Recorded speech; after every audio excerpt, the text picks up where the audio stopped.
All right, three, two, one. Hi, this is William Ramsey. Welcome to William Ramsey Investigates. On tonight's show, I have a very special guest who has recently published a superb true crime nonfiction book that reads like a thriller. The title of the book is Norco 80, the true story of the most spectacular bank robbery in American history. The author's name is Peter Houlahan, and the book was recently published June 11th, 2019. He is a freelance writer. He's had publications in such important websites or magazines as Salon, and he has an MFA from Sarah Lawrence College. And I'm just delighted that he's here to talk about the book. So, Peter, are you there? I am. Thanks for having me, William. Awesome. Well, thanks for being on the show. I appreciate it. For people who may not know your name or your background, can you talk a little bit about yourself and how you became interested in this particular crime case? Sure. My background in writing is, as you say, I've done some journalism, some book reviews for the Hearst papers and AP Wire, and a lot of publications on a lot of subjects. The Norco bank robbery, the subject of the book, happened in 1980 in Riverside, California, just outside of Los Angeles. And it happened when I was about 18 years old, and I lived about 20 miles away from it. So I was completely captivated by the event when it happened. Yeah. And it has always stuck with me through the years. And I used to tell people about it, and they would usually get two reactions. One is, did that really happen? And the other was, how come I don't know about this? Well, yes, it really happened, and it happened on quite a grand scale. And the reason why not everybody knows about it is because it came before the time of the internet and ubiquitous video and 24-hour news stations and things like that. So news was more provincial. It was a national story for a day or two, and then it went back to being a provincial story. Gotcha. But it's always stuck with me. For people who don't know where Norco is in relation to where you work, can you talk a little bit about that area and the city of Norco? Sure. Norco is Riverside County, and Riverside and San Bernardino counties are known as the Inland Empire. They're in the wider Los Angeles metro area. Certainly back in those days, but still to a certain extent, it is a very gritty, blue-collar area. It was also a lot of it was still agricultural, and a lot of horses. And they used to call San Bernardino, where part of this took place as well, they used to call it Cow County. Norco was a funny little town all in the middle of it. It's a small place, about 15 to 20,000 back then, and it went by the name of Horsetown, USA. But this was real. This was not Kentucky bluegrass horse country. This is a very arid, dry place, and these were blue-collar people who loved horses and mostly kept them in their suburban backyards. So, and they rode them down to the store to pick up a loaf of bread, or they'd. So you go through Norco, and you had the odd sight of horses all coming down the sides of the street, tied up in front of shops, and so it was very unique. But it was really smack dab in the middle, and as I say, about 40 miles east of downtown Los Angeles. Right, and it's still actually a little bit of a horse country today, as far as, I was through there maybe 5 years ago, but it's close to Corona, so maybe southwestern part of San Bernardino County. And yeah, it's actually Riverside County, but you're absolutely right. Sorry. It is about that far from San Bernardino. It's not far south of Riverside City itself. And yeah, it's not changed tremendously. It's a little more built up, and kind of the industry's changed a little bit. But yeah, it's a lot of it looks very much the same as it did then. So if you were 18 and in Orange County, can you talk about what LA was like around that time and kind of set the background for this event? Yeah, the time and the place in which this event took place really had an influence on it. So the event itself was May 9th, 1980, which is really, when you think about it, it's really the 70s at that point. It's more what we thought of as the 70s. And, that was a very tumultuous era for everyone, but also California. There was high crime rates. There was, of course, the threat of nuclear war hanging all over it all. There was a lot of the idealism of the 1960s kind of turned very ugly in the 70s, high drug abuse and things like that. the way all this factors in is the young man who planned the robbery, George Wayne Smith, grew up in Orange County, California. Actually, all 5 of the bank robbers did, but George grew up in Orange County, and at an early age, he became involved in the very aggressively evangelical, born-again Christian youth movement that swept through Orange County and really originated in Orange County, and then became known as the Jesus movement throughout the United States.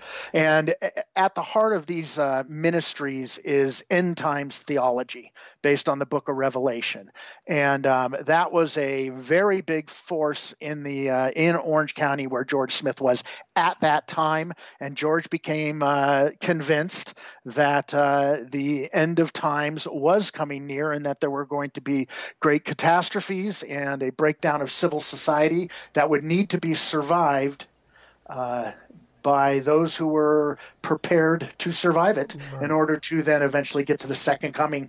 So that was certainly, and then and I'll just finish it off with this: when you do have apocalyptic beliefs and you're in the 1970s, you don't have to look much past the threat of nuclear obliteration, which was, that really was a dangerous time in the Cold War. So those influences really were important on propelling George Smith towards this bank robbery. He was involved in the Calvary Chapel, and this character by the name of Chuck Smith, who actually set the date of the tribulation to 1981.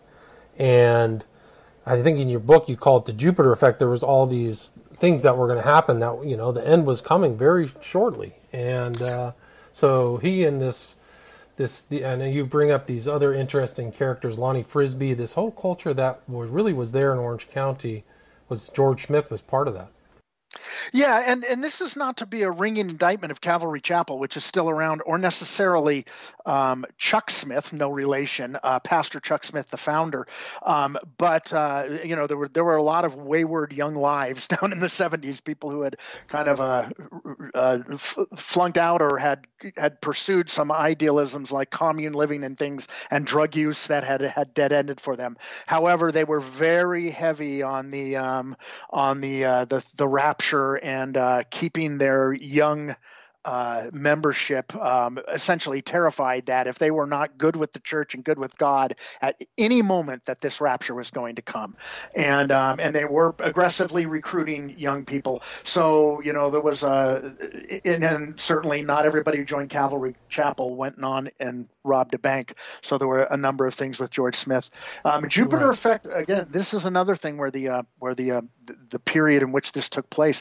The George's roommate, they owned a house together, and the other main organizer of this bank robbery was a guy named Christopher Harvin, and he also believed that catastrophes and the breakdown of civil society and everything was coming, but he was more a believer in the doomsday scenarios that were very popular throughout the 1970s, and these were mostly environmental or natural made or man-made, but earthquakes and asteroid strikes and population bombs and all these doomsday scenarios, and the Jupiter effect was indeed an alignment, and a very unusual alignment of planets all on one side of the sun.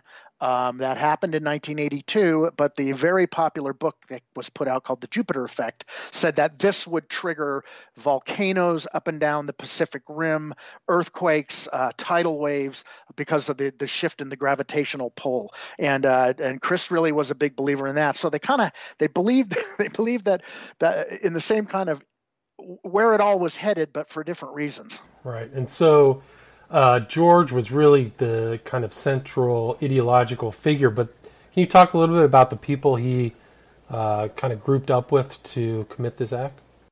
Yeah, George was very intelligent, he's very articulate, and he's very persuasive, and he also has an unwavering belief that what he thinks is right and what knows is better than anyone around him, and he has a bit of a grandiosity. Chris Harvin, as I said, they owned a house together. They had met as landscapers for this city parks department of Cyprus, the city of Cyprus nearby. Chris was a bit of a troublemaker, but not in a violent way or anything. None of the five had criminal records of any meaningfulness or any meaningful criminal records.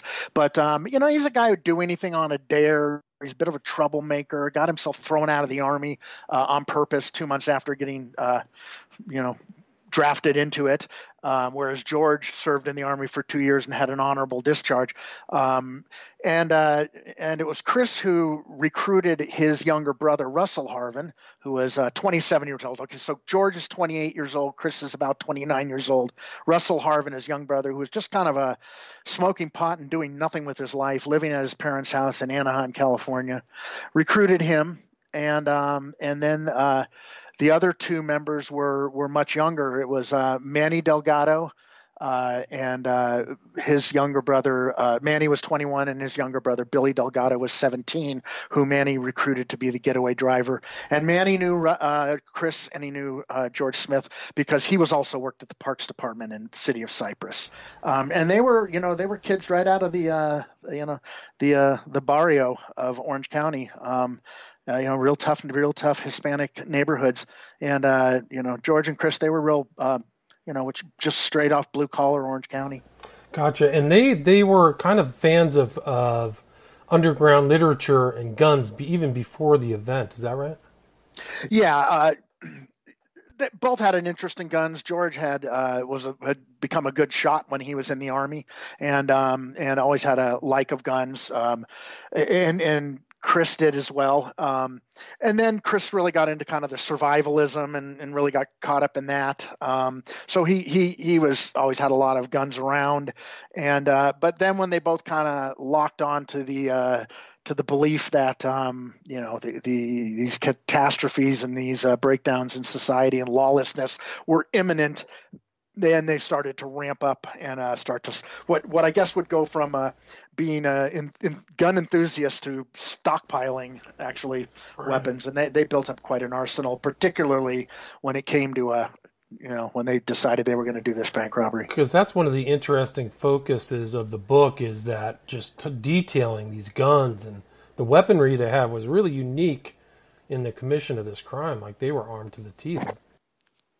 Yeah, and it was all legally purchased, but these weapons were not nearly as common as they are now, and we're talking about the civilian versions of military weapons. These are AR-15s, semi-automatic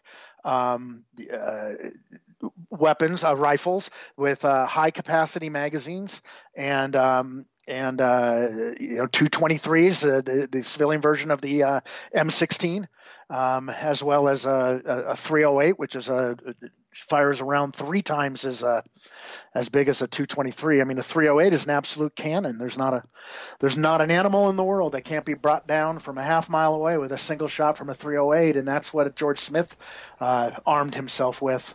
And they had thousands of rounds of ammunition. They had high-capacity magazines, 40-round magazines, all loaded up, dozens and dozens of them.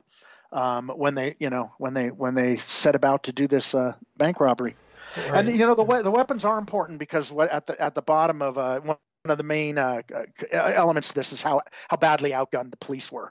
Law enforcement was on that day compared to what the bank robbers were. Yeah, I mean, there was one sequence in your book where a cop pulls over and tries to get an M16 out of like a hunter's hands because they just were not, didn't have the same weaponry. So it was an interesting little vignette. Yeah. It turned out not, much to his dismay, it turned out not to be the weapon he thought, and he ended up just getting a pump action 22. But yeah, they were desperate to try to get anything they could to match that firepower. And when these guys got together, I mean, can you talk a little bit also about what LA was like about bank robberies and things like that? Because it seemed to have passed, but back then that was very common. Oh, sure. Yeah. The one of the things that's very little known is and was certainly prevalent at the time is Los Angeles has for long been known as the bank robbery capital of the world. That's the nickname the FBI gave it. The FBI has jurisdiction over bank robberies. One out of every 4 bank robberies committed in the United States occurred within the LA field office of the FBI, their jurisdiction, which is basically, the greater Los Angeles basin. And LA had long had that reputation and that and justifiably that title. And the reason mostly was because of freeways and the car culture out there. You could rob a bank, jump on a freeway, and 5 minutes later be 5 miles away and cruising the side streets of a completely different police jurisdiction before the police even arrived on scene. And so it was not hard to get away with a bank robbery, or at least one of them at the time. And as the cocaine what eventually became the crack epidemic, but certainly when cocaine made its rise to the top of the glamour drug chart, a lot more people became addicted, and bank robberies started to rise and rise. So there were it went as high as about the time of the Norco bank robbery. It was about 1,000 bank robberies a year. That number would eventually get up as high as 2,600 a year, which is 14 a day in the Los Angeles basin. So those bank robberies were tied to cocaine usage or dealing or something? Some of them? No. This particular bank robbery was not. Right. But the real thing, the real thing that propelled the raw numbers way up was drug addiction. Fascinating. And then maybe what we can talk about is what were these guys planning and how they chose Norco and what they thought was going to happen. Can you talk about kind of that? Yeah, it won't make perfect sense, but here is the logic that they had behind it.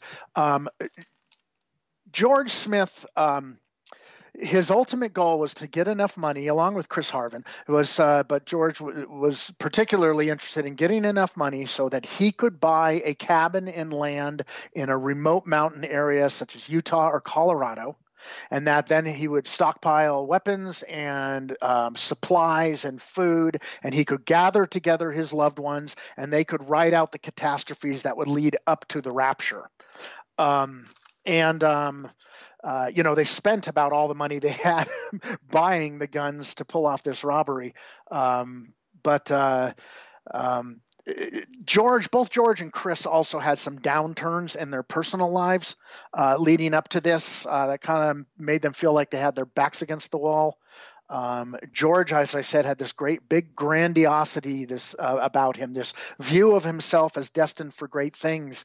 But, he lost his wife, he lost his family, he ran out of money, he lost his job, he lost his car. And when he looked at his life, it did not match up with the person that he thought he would always be. There's a real cognitive dissonance there. And what most of us might look at as a rough patch, to him was a desperate situation that he needed to get out of. And so that's why they wanted the money, and that's kind of what really the approaching apocalypse and some real downturns in his life made him really ramp up this crazy idea he had about doing this takeover bank robbery. Where did they live? They lived in an adjoining city, right? They did not live in Norco. Norco is technically an unincorporated area, but yes, they lived in an area called Miraloma that was borders just to the south. Just to the north of Norco, okay. And they had moved out there and bought a house together. And prior to the robbery, they had begun to turn that property into a fortified compound, fortress. They had strung barbed wire around the perimeter fence, and this was just it's a small quarter-acre suburban / rural kind of house, and they'd strung barbed wire up there. They'd put in thumbtacks so anybody wanting to come over would get their fingers torn up. And they had dug a pit that led from the backyard underneath the garage so that they could use it either as a bunker or they could use it as an escape tunnel. They were nearby Norco. The reason why they chose that bank is pretty simple. It was not the ideal bank, but the reason why he chose it was George's bank. He robbed his own bank. Wow, that's amazing. Amazing choice. And it was different than all these other bank robberies in LA, is that there wasn't a freeway within 4 miles radius of that bank or something like that, correct? Yeah, that's George Smith violated the cardinal rule of L.A. bank robberies. Is he robbed a bank that wasn't anywhere near a freeway. And if you looked at a map now, you'd see the Interstate 15 going right through Norco. It did not extend that far south. Oh, interesting.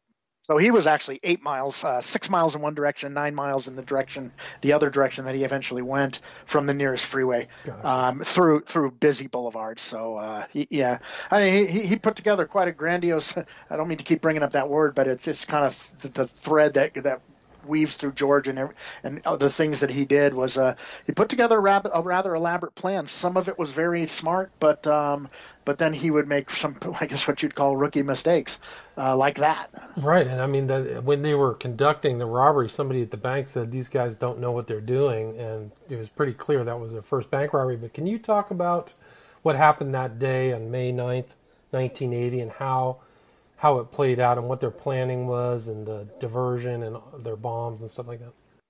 Sure. The essential elements of the plan were, and this is what began that morning. Russell and Chris Harvin and Manny Delgado went down to a shopping mall and stole a van at gunpoint and tied up the owner in the back so he would not report it stolen. And they wanted to use that. Then they were going to use that van, and they did, for the robbery.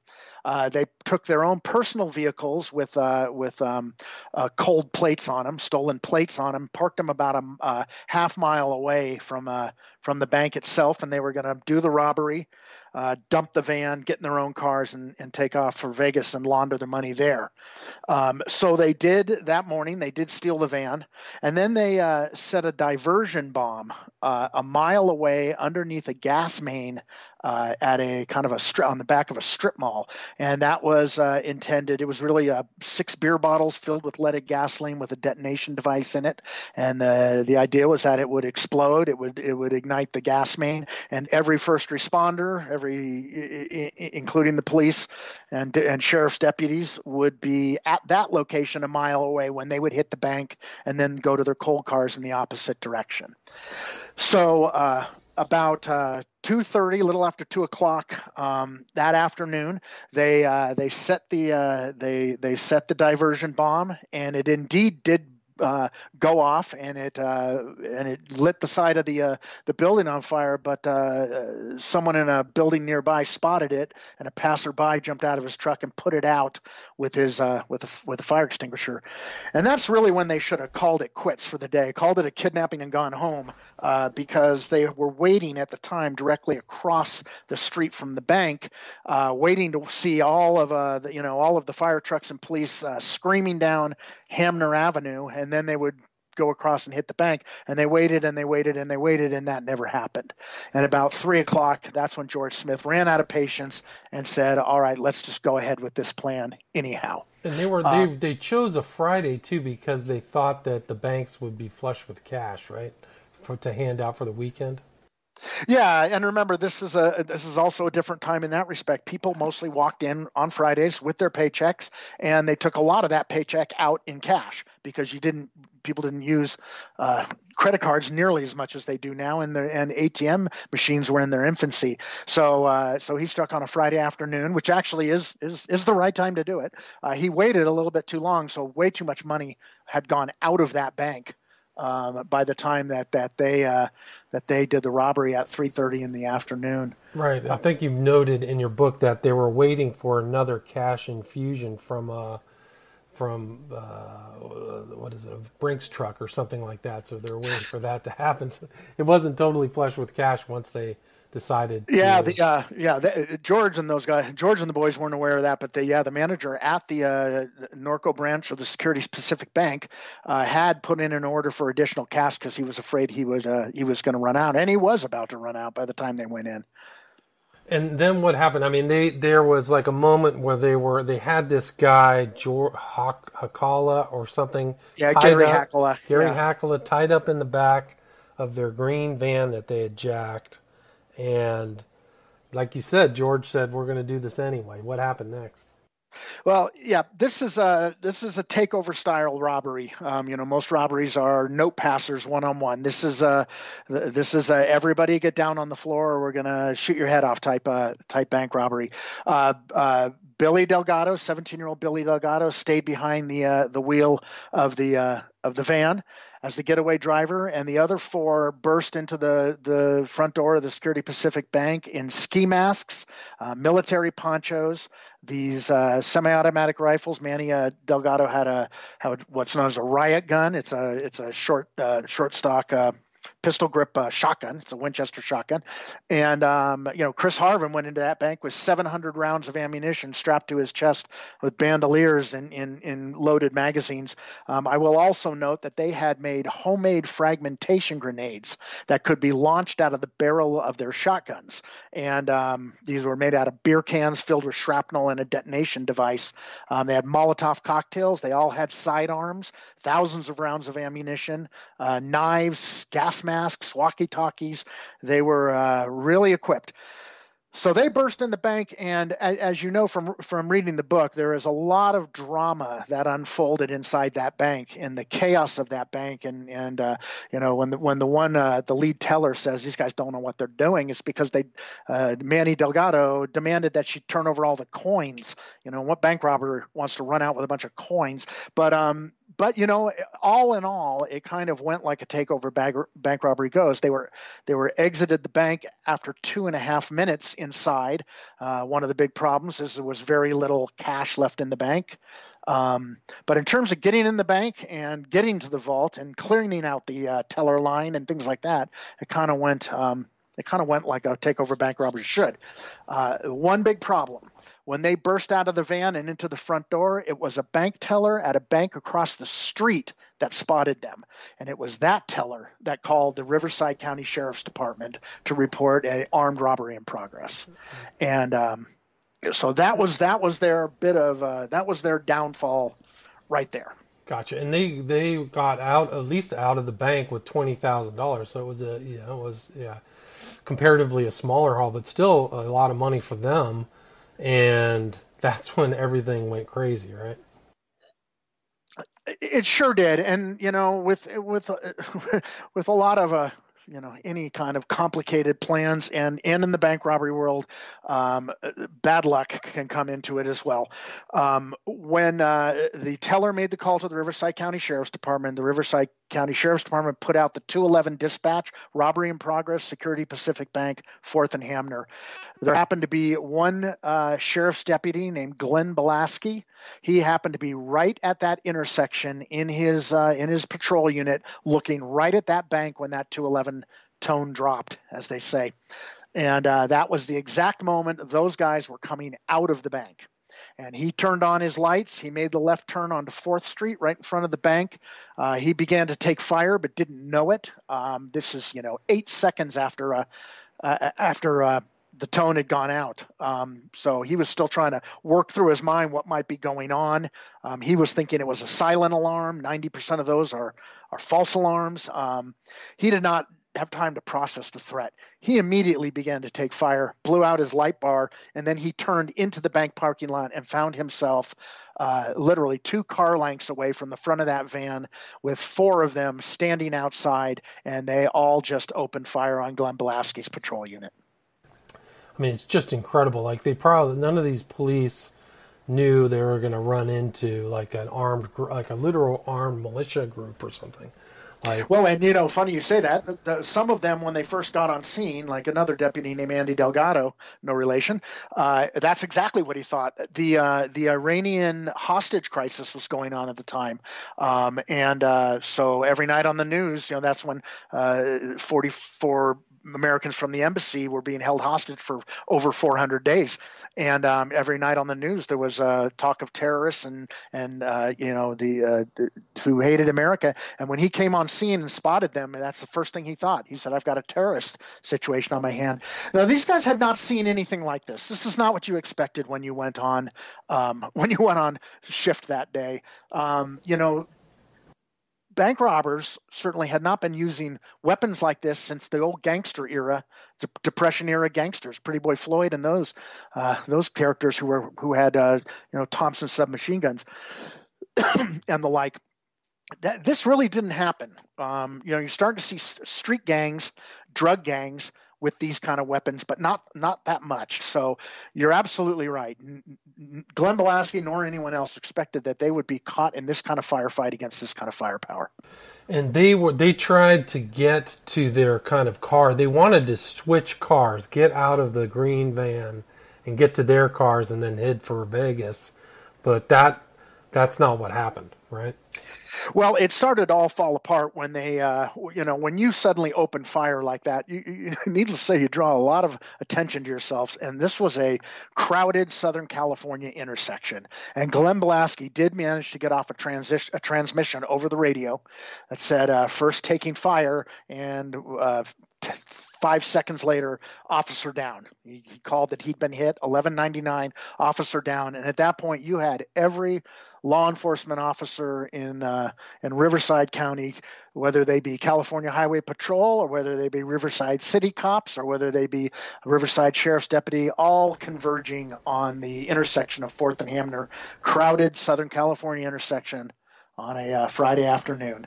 And what ensued was a ferocious firefight in this intersection between 3 Riverside Sheriff's deputies and 4 heavily armed men. And Billy Delgado, also the driver of the van. And it was over 500 rounds were fired there. There were 5 civilians that were injured. Glenn Belasky was hit 5 times. Some of the bank robbers were shot in that intersection. There was storefronts, civilian vehicles, houses just riddled with gunfire in that intersection. People running for their lives, jumping out of their cars, bailing out, and running away. Fast food restaurant on the corner, everybody diving beneath the tables. It was an absolute firestorm in that intersection for about 5 minutes. And the bank robbers weren't just shooting at the police; they were shooting at civilians at times as well. Correct? Let's just say at that point they didn't really care. They're later on in the pursuit, because it certainly did not end in that intersection. They seemed to be indiscriminately firing. Maybe they were catching things out of the corner of their eyes and just turning their fire on it. But there were certainly plenty of civilians that were caught in the crossfire. And I think what happened was it was Billy Delgado ended up getting shot, correct? Yeah, the way that the firefight unfolded and ended in the intersection of Hamner Avenue and 4th Street was Glenn Belasky amazingly managed to reverse his car out of the parking lot and slide it across backwards in reverse and ended up right sideways right in the middle of 4th Street, blocking their original escape route. And Glenn Belasky managed to, while under heavy fire, his vehicle was hit, his patrol unit was hit 46 times. He managed to get off 4 shotgun rounds, and a pellet from one of them struck Billy Delgado in the base of the skull, paralyzing and eventually killing him. And the van drifted off the road and into a chain link fence. And when they could not get Billy Delgado out of the driver's seat to get Manny into it, they abandoned that van, but they took their weapons with them. They left the $20,000, but they took duffel bags full of bombs, loaded magazines. They had their their AR-15s, their Heckler 223s, and George's 308, and they fanned out into that intersection. And while they were still firing on the deputies who were responding, and they commandeered from a civilian a pickup truck, a Ford F-250 pickup truck that had been converted into a heavy machinery maintenance vehicle with cabinets on the side that were fabricated cabinets on the side that were filled with tools, and acetylene and oxygen tanks mounted on the back of the cab, those big tall ones that they could use for cover. And so it was the perfect vehicle. And Some of the others had also been wounded, but they left the intersection of 4th and Hamner with guns blazing in that monster of a truck. For all intents and purposes, with their firepower and with the armor on that truck, they were almost like a military grade vehicle.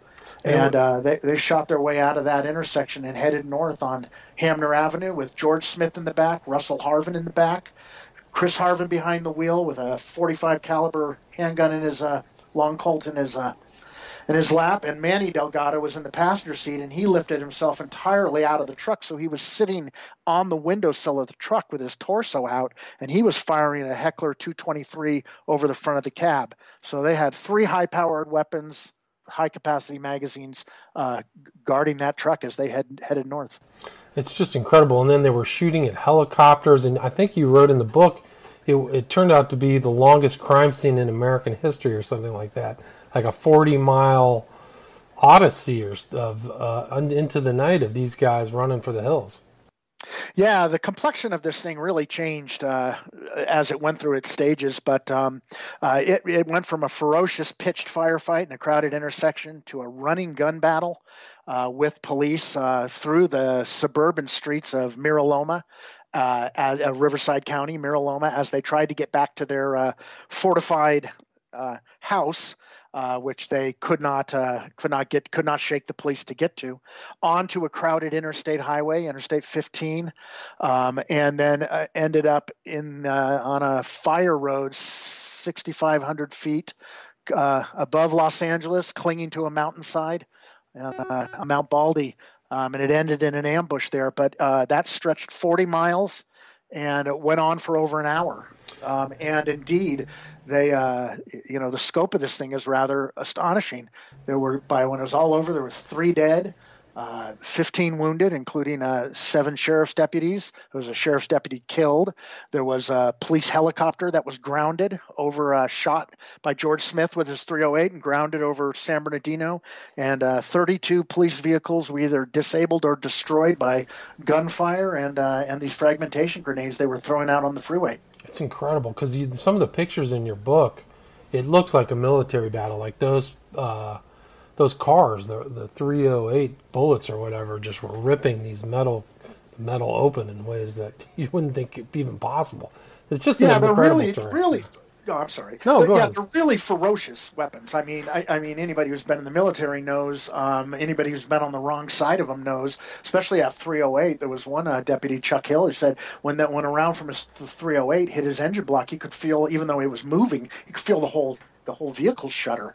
I mean, these things were passing right through the vehicle, going through the engine department and out through the dashboard.